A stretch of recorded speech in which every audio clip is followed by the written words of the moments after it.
नमो वरिहन्ताणं नमो सिद्धाणं नमो आयरीयानं नमो वज्रायाणं नमो सर्वसाहुनं मोक्षमार्गस्य नेतारं भेतारं कर्म विवृतां ज्ञातारं विश्वतत्त्वानां वन्दे तद्गुणलब्धये।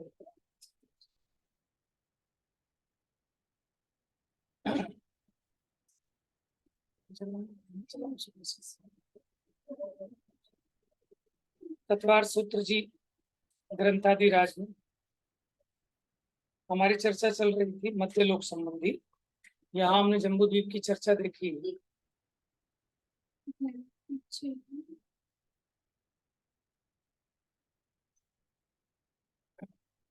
आपका अगर कोई प्रश्न है तो पहले प्रश्न ले सकते हैं, नहीं तो फिर आगे स्टार्ट करते हैं।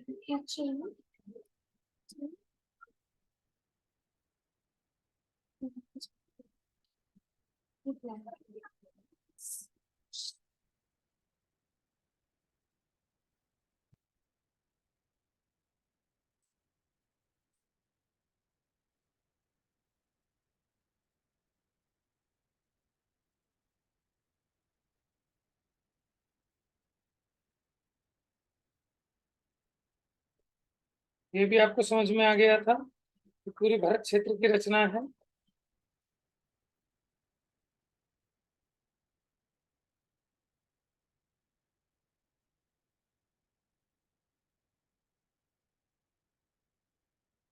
गंगा नदी, सिंधु नदी, प्रिय विजयार्थ पर्वत। कल हमने इसकी 110 श्रेणियों की बात की थी, ठीक है। 50 उत्तर में है और 60 दक्षिण में है।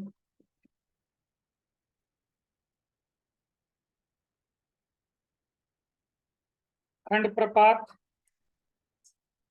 और तिमिश्र गुफा, इनके नीचे से होकर ये गंगा सिंधु नदी बहती है। 50 योजन चौड़ाई है इसकी, 25 योजन ऊंचाई है विजयार्थ पर्वत। 10 योजन ऊपर चढ़ने पर विद्याधरों की श्रेणियां हैं, जिसमें विद्याधरों के 50 नगर और 60 नगर हैं। अब इन विद्याधरों के पास जो विद्याएं होती हैं वो 3 प्रकार से बताई। एक तो साधित, एक कुल संबंधी और एक जाति संबंधी। साधित माने स्वयं अपनी साधना से जो इनको प्राप्त होती है वो साधित कहलाती है। कुल यानी पिता से जो मिलती हैं, और जाति जो माता से मिलती है वो जाति कहलाती है।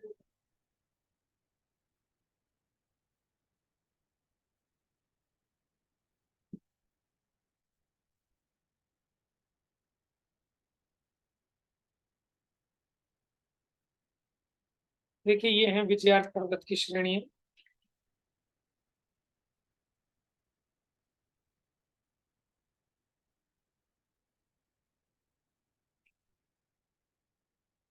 ये देखिए तिमिश्र गुफा है, ऐसी उस तरफ खंड प्रपात गुफा है।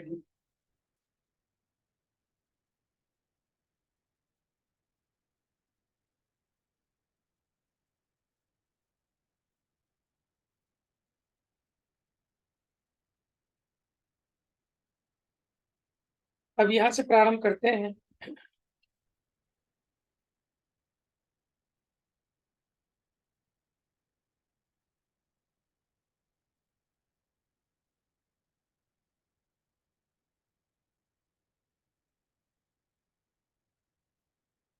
देखिए दक्षिण श्रेणी में 50 है, यानी हमारी तरफ, और उत्तर श्रेणी में 60 नगरिया है।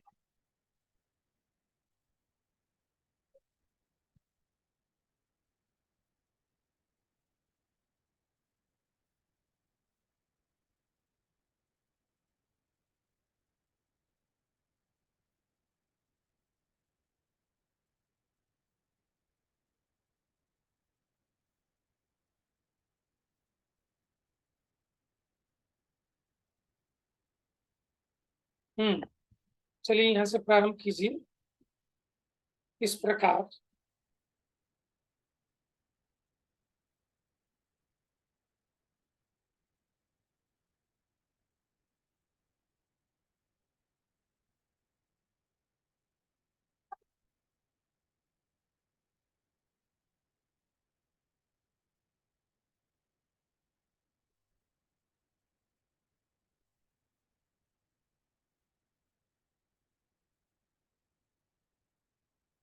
प्रकार दोनों श्रेणियों की आपको दिख रहा है? हाँ भैया, इस प्रकार दोनों श्रेणियों की कुल 110 नगरियां हैं। ये सभी रत्नमयी हैं। इनमें राजाओं का निवास, भैया थोड़ा छोटा कर दीजिए। एक मिनट, शेयरिंग के क्या आगे फोटो आ गया किसी व्यक्ति को पूछिए कैसे आगे। एक मिनट, वो चला रखी थी शेयर हुआ है ऑलरेडी, तो एकदम मैंने फोटो छेड़ा, वो फोटो आ गई इस पर गिफ्ट का।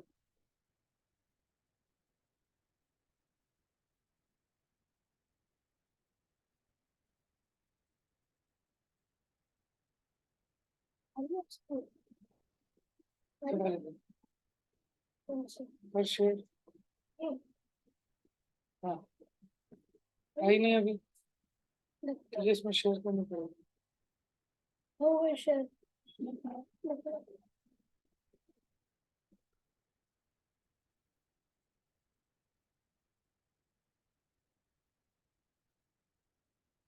शेयर स्क्रीन करना।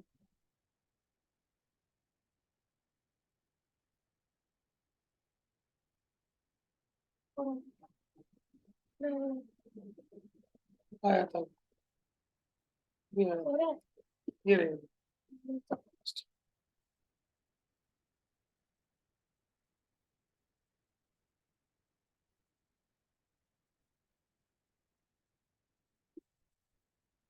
हाँ जी पढ़िए। इस प्रकार दोनों श्रेणियों की कुल 110 नगरियां हैं। ये सभी रत्नमयी हैं। इनमें, भैया थोड़ा छोटा कर दीजिए, कंप्लीट नहीं आ पा रहा।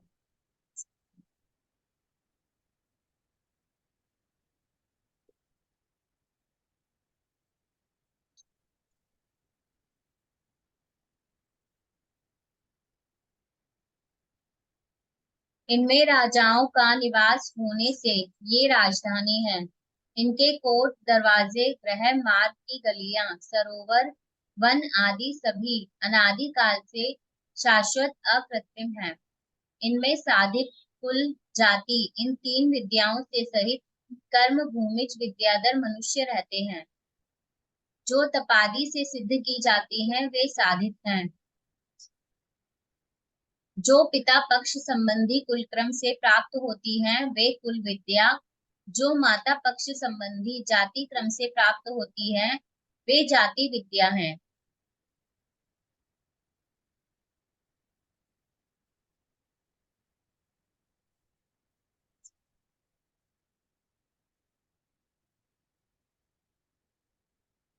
इन तीन विद्याओं की अपेक्षा इनमें कुछ भेद हैं।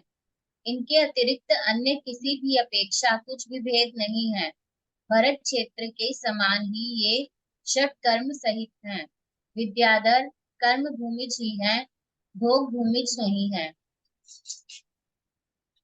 इस प्रकार पृथ्वी से 10 योजन ऊपर दक्षिण उत्तर में विद्याधरों की ये दो श्रेणियां हैं।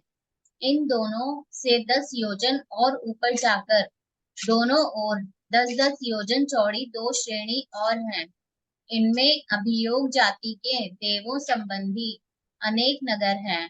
इस प्रकार पृथ्वी से 20 योजन ऊंचाई पर दक्षिण उत्तर दो दिशा में दो श्रेणियां हैं।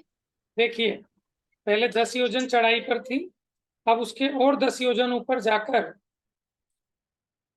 विद्याधरों की दो श्रेणियां हैं। इनमें अभियोग जाति के देवों संबंधी अनेक नगर हैं। 20 योजन की ऊंचाई पर दक्षिण उत्तर दिशा में 2 श्रेणियां हैं। और देखो ये जो विद्याधर हैं ये कर्म भूमिज हैं, ठीक है, मुक्ति भी जाते हैं, दीक्षा आदि भी ग्रहण करते हैं। ये भोग भूमियां नहीं, आर्यखंड के ही, लेकिन ये विद्याओं सहित होते हैं। पढ़िए।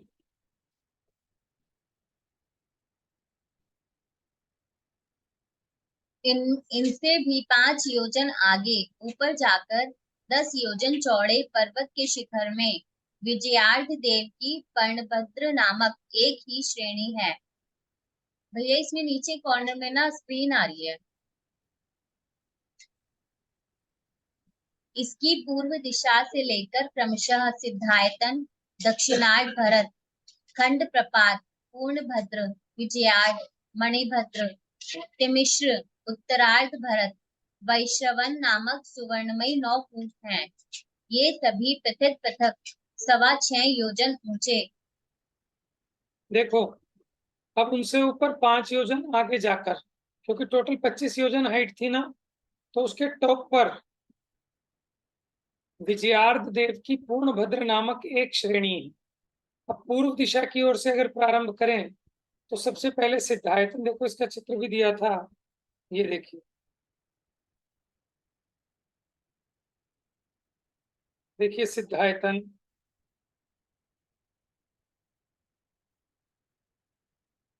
दिख रहा है आपको।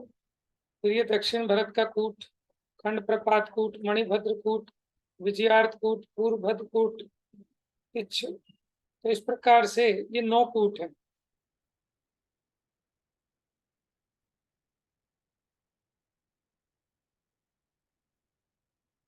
ये सभी पृथक पृथक 6.25 योजन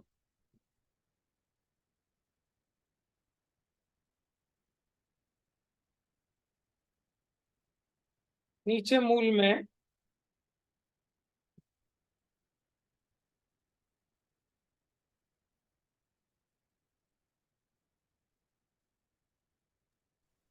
नीचे मूल में 25 कोस चौड़े तथा ऊपर अंत में 12.5 कोस चौड़े हैं।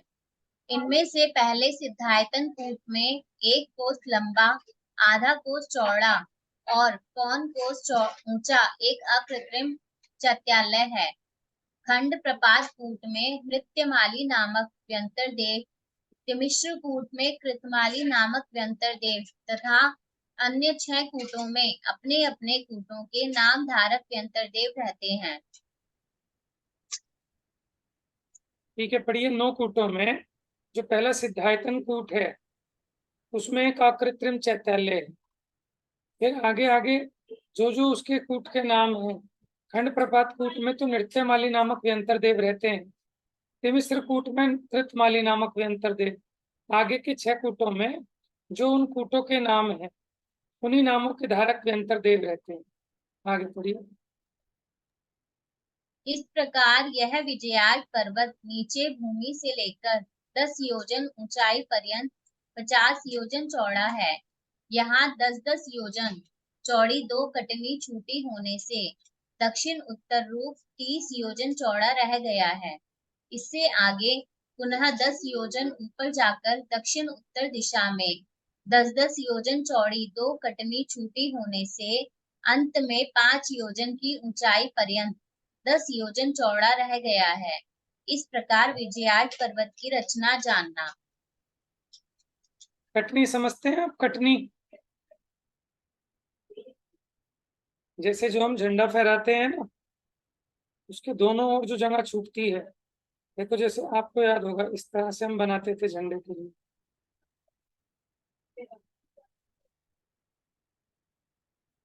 देखो ये कटनी है, साइड में जो जगह रह गई, ठीक है, इसके दोनों तरफ श्रेणियों की रचना है। तो उसके ऊपर जाकर भी कटनी, तो यहाँ ये 10 योजन गया, 10 योजन गया, 50 योजन था, टोटल 30 योजन बचा। फिर 30 योजन के ऊपर जाकर 10 योजन इधर गया, 10 योजन इधर, फिर ये 10 योजन चौड़ाई बची इसकी। ठीक है,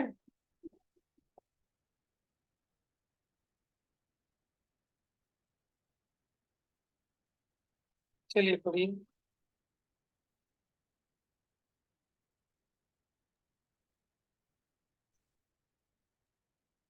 गंगा सिंधु नदी का गमन क्षेत्र। हिमवंत पर्वत के पद्मद्रह संबंधी पूर्व द्वार से गंगा नदी निकलकर भरत क्षेत्र में दक्षिण दिशा के सम्मुख सीधी जाकर विजयार्ड पर्वत की खंड प्रपात नामक पूर्व गुफा में उत्तर द्वार की देहली के नीचे 8 योजन चौड़ी हो उसमें प्रवेश कर पुनः उसके दक्षिण द्वार की देहली के नीचे हो उस गुफा से बाहर निकलती है। देखिए, ये थोड़ा सा आपको गुफा का दिखाऊं। जैसे देखिए,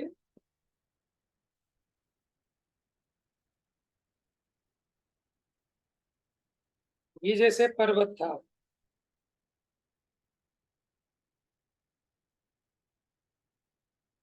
पर्वत के ऊपर ये पद्म सरोवर था। तो यहाँ से इसके पूर्व दिशा से निकलती है और ये नीचे आती है ऐसे दक्षिण की ओर,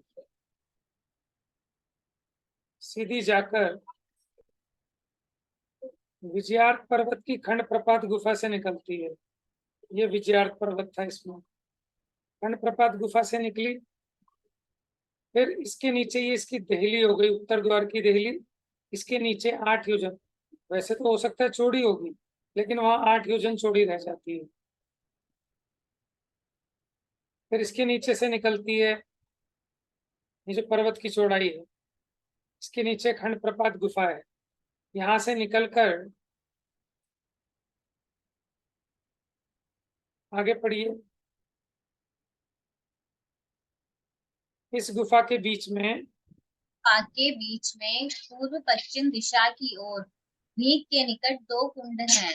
उनमें से पूर्व दिशा वाले कुंड से उन्मग्न जला नदी प्रकट होती है और पश्चिम दिशा वाले एक होती है निमग्न जला, एक होती है उन्मग्न जला। उन्मग्न जला में क्या है कि उसमें जो भी डालेंगे वो बाहर आ जाएगा, और निमग्न जला में जो कुछ भी डालेंगे वो उसमें नीचे बैठ जाएगा। चाहे कितना ही हल्की चीज हो, निमग्ना में वो नीचे बैठ जाती है, और उन्मग्ना में भारी से भारी चीज भी ऊपर आ जाती है। तो ऐसे ये जो पूर्व पश्चिम दिशा की ओर दीवार के निकट, उसमें 2 कुंड हैं गुफा में। एक कुंड में से उन्मग्न जल वाली नदी प्रकट होती है, और पश्चिम दिशा वाले कुंड से निमग्ना जल नदी प्रकट होती है। हाँ जी, पढ़िए आगे। उन्मग्न जला नदी के प्रवाह में लोहा वज्र के समान बहुत भारी द्रव्य भी ऊपरी तट पर ही रहते हैं, उसमें डूबते नहीं हैं। निमग्न जला नदी के जल प्रवाह में तृण रुई के समान हल्का द्रव्य भी डूब जाता है, उसमें तैरता नहीं है। यह इनके जल का स्वभाव होने से ये सार्थक नाम वाली हैं। ये दोनों नदियां कुंड के द्वार से 2 योजन चौड़ी हो सीधी बहकर गुफा के भीतर बीच में ही गंगा के दोनों किनारों से गंगा में मिल जाती हैं। हाँ जी, ये तो समझ में आ गया आपको। उन्मग्ना में कोई भी चीजें बाहर ऊपर की तरफ आ जाती हैं तट पर, और निमग्ना में रुई जैसी हल्की चीज हो वो भी नीचे बैठ जाती है। ये इनके बल का स्वभाव होने से सार्थक नाम वाली, माने उसका स्वभाव है। ये दोनों नदियां कुंड के द्वार से 2 योजन चौड़ी हो सीधी बहकर गुफा के भीतर बीच में ही गंगा के दोनों किनारों से गंगा में मिल जाती है। माने जब अंदर से गंगा नदी निकली थी, तो गंगा नदी के साथ ही ये मिल जाती है गुफा के अंदर ही। एक पूर्व दिशा में कुंड है, एक पश्चिम दिशा में कुंड है, वहां से निकलकर उसी में मिल जाती है। ये दोनों नदियां वही है जिसका भरत चक्रवर्ती ने वर्णन किया है। क्या वर्णन किया है? ये आती है ना उन्मग्ना और निगमा हाँ सिंधु, जी, गंगा सिंधु नदी में। उन्मग्ना, गंगा और सिंधु नदी, गंगा सिंधु नदियों में जो आती हैं ये वही है नदियां। हाँ वो ये जो भरतेश वैभव में आती है, उन्मग्ना और निमग्ना नदी।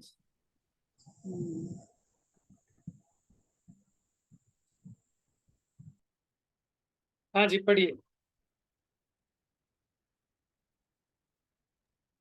भैया स्क्रॉल कर दीजिए। हाँ, एक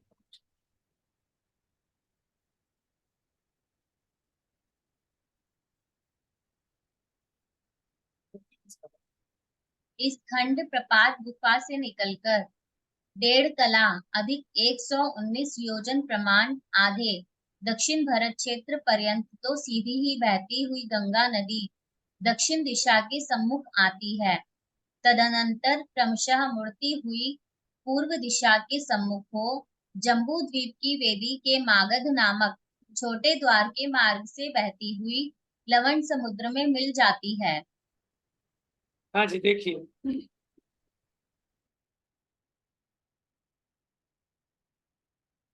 अब इस खंड प्रपात गुफा से निकलकर 1.5 कला अधिक 119 योजन प्रमाण आधे दक्षिण भरत क्षेत्र पर्यंत तो सीधी ही बहती हुई गंगा नदी दक्षिण दिशा के सन्मुख आती है। तदनंतर क्रमशः मुड़ती हुई पूर्व दिशा के सन्मुख हो जम्बू द्वीप की वेदी के मागध नामक छोटे द्वार के मार्ग से बहती हुई लवण समुद्र में मिल जाती है। देखिए अभी दिखाते हैं आपको।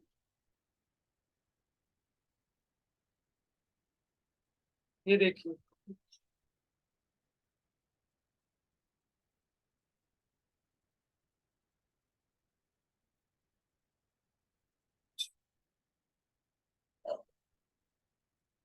हाँ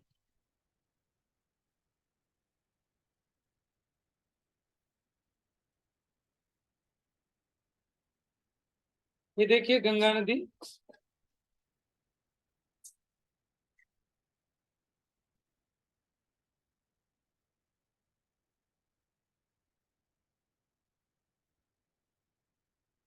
ये देखिए प्रबल ग्रह से पूर्व द्वार से निकली फिर दक्षिण की ओर सीधी बहती है। ठीक है, यहाँ ये गंगा कुंड का वर्णन आगे आएगा तो बताएंगे। यहाँ क्या है, भगवान की एक प्रतिमा है, ऊपर से भगवान का अभिषेक करती है। एक अकृत्रिम जिनेंद्र भगवान की प्रतिमा है, उसके ऊपर गिरता है पानी सीधा, ऑटोमेटिक उनका भगवान का अभिषेक होता हुआ ये पानी आगे बहता है। अब देखिए सीधी आ रही है, खंड प्रपात गुफा में से निकली और फिर इस प्रकार सीधी गई और उसके बाद थोड़ा सा पूर्व दिशा की ओर टर्न लेकर ये मागध द्वार है इसका, जम्बू द्वीप की वेदी का, यहाँ से जाकर लवण समुद्र में मिल जाती है। ठीक है, इतना आपको समझ में आ रहा है?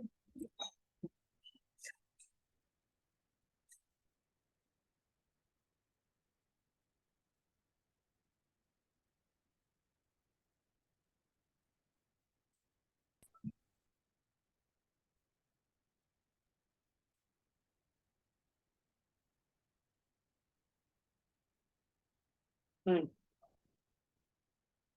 अब देखिए चक्रवर्ती द्वारा 6 खंड साधने की पद्धति, तो वो 6 खंडों को किस प्रकार जीतता है,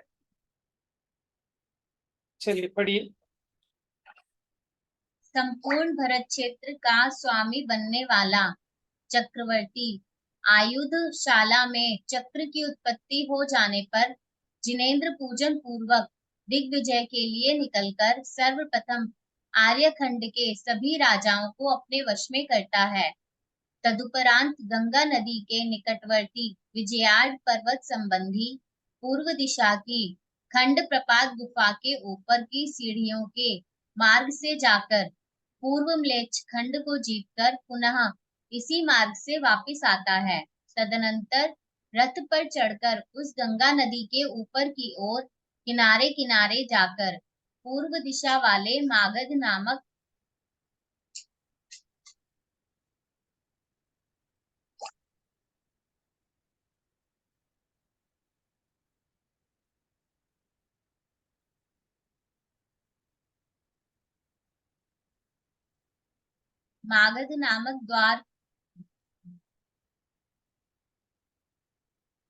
द्वार के मार्ग से आगे 12 योजन पर्यंत पूर्व समुद्र में जाकर अमोघ नामक बाण चलाकर वहां के मागध नामक व्यंतर देव को अपने अधीन करता है।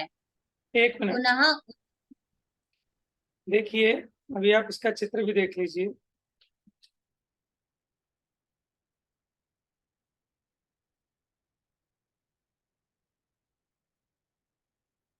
सबसे पहले वो आर्यखंड के देवों को अपने वश में करता है।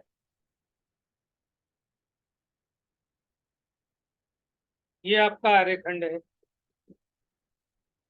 ठीक है, यहाँ के जितने भी मनुष्य हैं सब हैं, उनको अपने वश में कर लेता है। तो यहाँ इसने आर्यखंड को जीत लिया। फिर ये जो खंड प्रपात गुफा है, इसके ऊपर से सीढ़ियां हैं कुछ, ठीक है ना, क्योंकि पर्वत है ना, विजयार्थ पर्वत। तो विजयार्थ पर्वत के ऊपर चढ़कर यहाँ से यहाँ पहुंचता है, ठीक है, जो मलेच्छ खंड है। फिर इसको विजय करता है और फिर इसी सीढ़ियों से वापिस आता है। ठीक है, अब देखिए,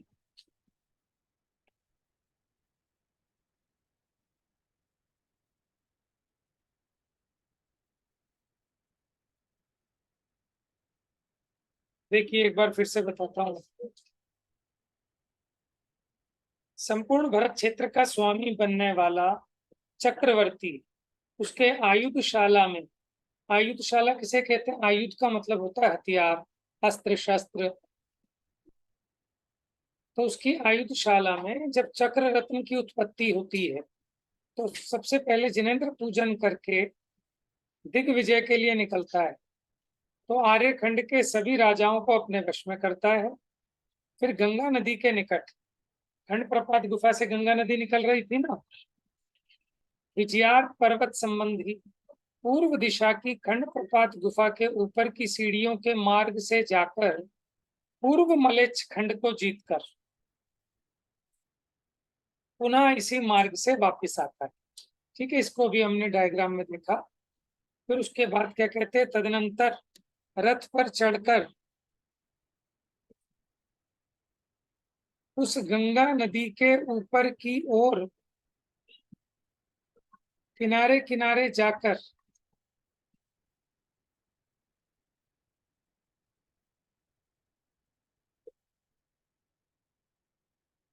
पूर्व दिशा वाले मागध नामक व्यंतर देव को अपने अधीन करता है। कौन सा बाण चलाता है वहां पर? अमोघ नामक बाण चलाकर वहां जो मागध नाम का व्यंतर देव है उसको अपने अधीन करता है। आगे पढ़िए।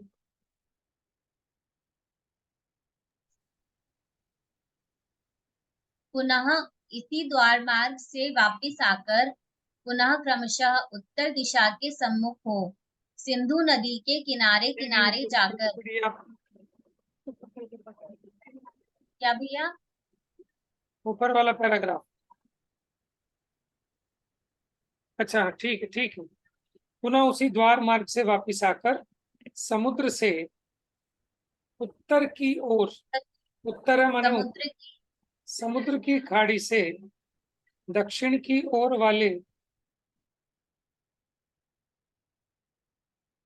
बीच के मार्ग से क्रमशः आगे बढ़ते हुए जम्बू द्वीप की वेदी के साथ साथ दक्षिण दिशा संबंधी वैजयंत नामक दक्षिण द्वार के मार्ग से आगे 12 योजन पर्यंत दक्षिण समुद्र में जाकर वहां के वर्तनु नामक व्यंतर देव को अपने अधीन करता है।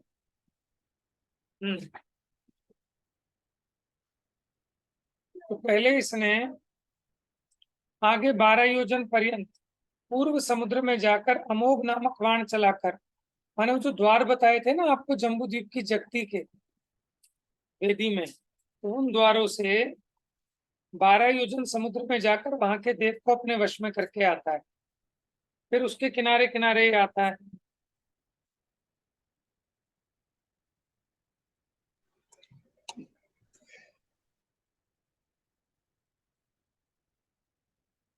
देखो जरा, ये जैसे जम्बू द्वीप की जगती है, ये विजयार्थ पर्वत, ये नदियां बह रही हैं। तो पहले इसके किनारे किनारे गया, यहाँ 12 योजन जाकर समुद्र में वहां के देव को वश में किया। फिर ये दक्षिण दिशा की ओर, यहाँ जो व्यंतर देव है 12 योजन समुद्र में जाकर वहां के वर्तनु नामक व्यंतर देव को अपने अधीन करता है।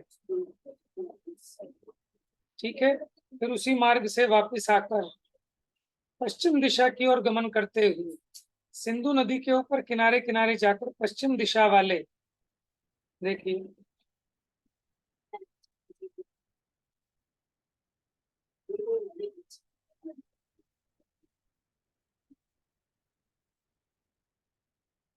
अब इसने क्या किया,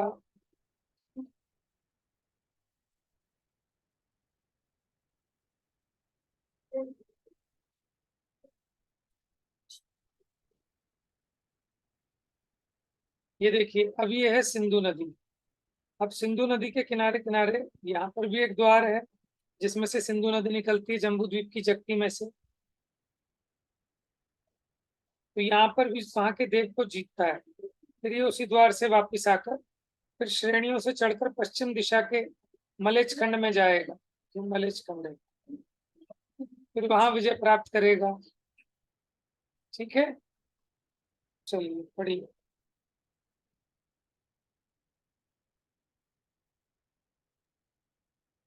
पुनः इसी द्वार मार्ग से वापस आकर पश्चिम दिशा की ओर गमन करते हुए सिंधु नदी के ऊपर की ओर किनारे किनारे जाकर पश्चिम दिशा वाले प्रभास द्वार के मार्ग से आगे 12 योजन पर्यंत पश्चिम समुद्र में जाकर वहां के प्रभास नामक व्यंतर देव को अपने वशीभूत करता है। आगे पढ़िए। तत्पश्चात उसी द्वार के मार्ग से आकर पुनः क्रमशः उत्तर दिशा के सम्मुख हो सिंधु नदी के किनारे किनारे जाकर विजयार्ड पर्वत के पश्चिम की तिमिश्र नामक गुफा के ऊपर की सीढ़ियों के मार्ग से जाकर पश्चिम लेच खंड पर विजय प्राप्त करता है। समझ में आ रही है आपको बात? पहले इसने आर्यखंड को वश में किया, फिर पूर्व दिशा की ओर मलेच खंड को वश में किया। कहां से गया? जहां से वो गंगा नदी बह रही है, खंड प्रपात गुफा, उसके ऊपर श्रेणियां है, पहाड़ के ऊपर से, विजयार्ड पर्वत के ऊपर से। तो उसके ऊपर से चढ़कर ये मलेच खंड में गया, वहां विजय प्राप्त करके वापिस आया। अब फिर आर्यखंड से पश्चिम दिशा वाले जो मलेच खंड है वहां जाएगा। तो जो सिंधु नदी बहती थी तिमिश्र गुफा, उसके पास विजयार्ड पर्वत के ऊपर श्रेणियों से जाता है, वहां विजय करके वापस आता है।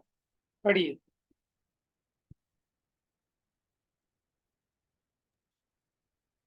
तदनंतर सीढ़ियों के मार्ग से विजयार्ड पर्वत के ऊपर जाकर दक्षिण श्रेणी को अपने वश में कर पुनः नीचे उतर इसी गुफा के निकट आता है। इस प्रकार आधे दक्षिण भरत क्षेत्र संबंधी 3 खंड को जीतकर वापस आकर उस गुफा से कुछ दूरी पर चक्रवर्ती की समस्त सेना ठहर जाती है। हाँ जी। अब क्या हुआ, फिर सीढ़ियों के मार्ग से विजयार्ड पर्वत के ऊपर जाकर दक्षिण श्रेणी को अपने वश में कर, विजयार्ड पर्वत पे विद्याधर रहते हैं ना, उत्तर श्रेणी दक्षिण श्रेणी अभी हमने पढ़ा। तो दक्षिण श्रेणी को अपने वश में करके पुनः नीचे उतर इसी गुफा के निकट आता है। इस प्रकार इसने आधे दक्षिण भरत क्षेत्र संबंधी 3 खंड को जीत लिया, और जो विद्याधरों की श्रेणियां थी दक्षिण में, उनको भी जीत लिया।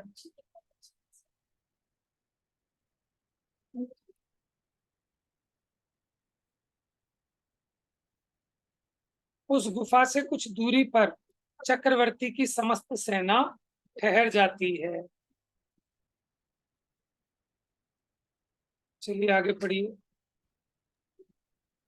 यहाँ चक्री का सेनापति दंड नामक रत्न से उसके युगल कपाट खोलकर वापिस आ जाता है। 6 माह में इसकी ऊष्मा रूप अग्नि शांत होती है, तब तक सभी बाहर ही रहते हैं। गुफा शीतल हो जाने पर उसमें प्रवेश कर सर्वत्र घोर अंधकार से व्याप्त तिमिश्र गुफा में सेनापति कांकिणी और चूड़ामणि रत्न से चांद सूर्य के समान प्रकाश करता है। तब संपूर्ण सेना भली भांति सिंधु नदी के किनारे किनारे जाकर गुफा के अंदर गमन करती है।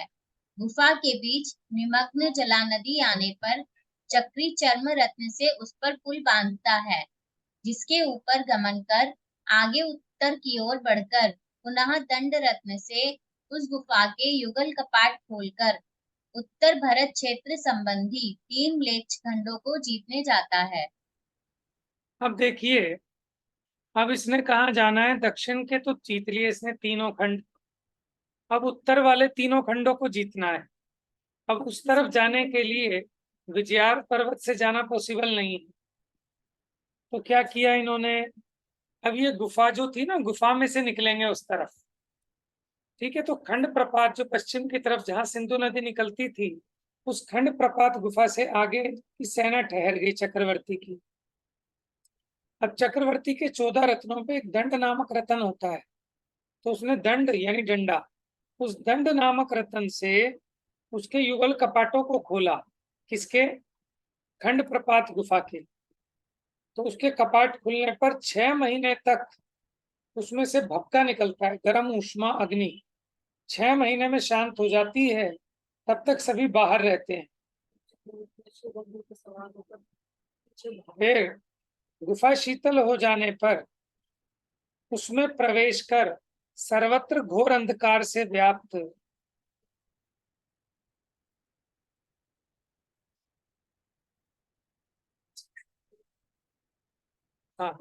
तिमिश्र गुफा में सेनापति, तो तिमिश्र गुफा तो अच्छा मैंने गलत बोला, खंड प्रपात तो पूर्व की तरफ है, अभी जहां ये ठहरा हुआ है वो तिमिश्र गुफा ही है। तो सेनापति कांकिणी और चूड़ामणि रत्न से चांद और सूर्य के समान प्रकाश करता है, ठीक है, कांकिनी और चूड़ामणि रत्न से। तब संपूर्ण सेना भली भांति सिंधु नदी के किनारे किनारे जाकर गुफा के अंदर गमन करती है। अब गुफा के बीच में निमग्ना जल नदी आने पर अब चक्रवर्ती चर्म रत्न से उस पर पुल बांधता है, ठीक है। मैं कल आपसे पूछूंगा कौन कौन से रत्न से क्या क्या करता है। चर्म रत्न से उस पर पुल बांधता है, इस पर निमग्ना जला नदी आने पर, जिसके ऊपर गमन कर आगे उत्तर की ओर बढ़कर पुनः दंड रतन से उस गुफा के युगल कपाट खोलकर, माने अब इधर के तो पहले ही खोल लिए थे, सारी उष्मा निकल गई थी, अब अंदर से जा रहा है गुफा में से। अब एग्जिट के लिए भी एक गेट आएगा, एग्जिट वाले गेट को फिर दोबारा दंड रतन से खोला। अब उत्तर के भरत क्षेत्र संबंधी 3 मलेच्छ खंडों को जीतने जाता है। बढ़िया, सब होने वाली है। भैया हाँ जी, जैसे चक्रवर्ती अभी ये गुफाओं के गेट खोल देता है, फिर तो ये खुले ही रहते होंगे। जैसे वो तो भरत चक्रवर्ती तो पहले चक्रवर्ती थे, नहीं क्या होता होगा ऐसे, मतलब फिर वो खुले रहते हैं फिर बंद हो जाते हैं। नहीं बंद हो जाते हैं। जैसे फिर दूसरे चक्रवर्ती आएंगे वो फिर यही सब प्रोसीजर करेंगे। हाँ बिल्कुल, जो भी चक्रवर्ती आएंगे वो यही प्रोसीजर करेंगे।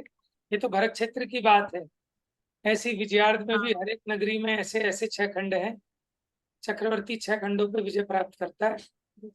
भैया एक चीज और पूछनी थी कि ये लवण समुद्र में क्यों गया, मतलब जैसे ये तो भारत क्षेत्र का हिस्सा नहीं है ना लवण समुद्र, जो अभी आपने पीछे बताया था 12 योजन हाँ, तो वो क्या जाकर व्यंतर देव। वहाँ के जो देव हैं, व्यंतर देव, वहाँ के शासक, उन सबको विजय प्राप्त करता है। लवण समुद्र में ही बता रहे हो ना आप? हाँ, वो ऐसा है ना, लवण समुद्र की जो माने जम्बू द्वीप की जगती है, उसमें वो 12 योजन आगे तक जा सकता है बस, तो वहां तक जाकर वहां के देवों को वश में कर लेता है। हाँ भैया ये पढ़ा तो मैंने भी था, मतलब आदि पुराण में कि उस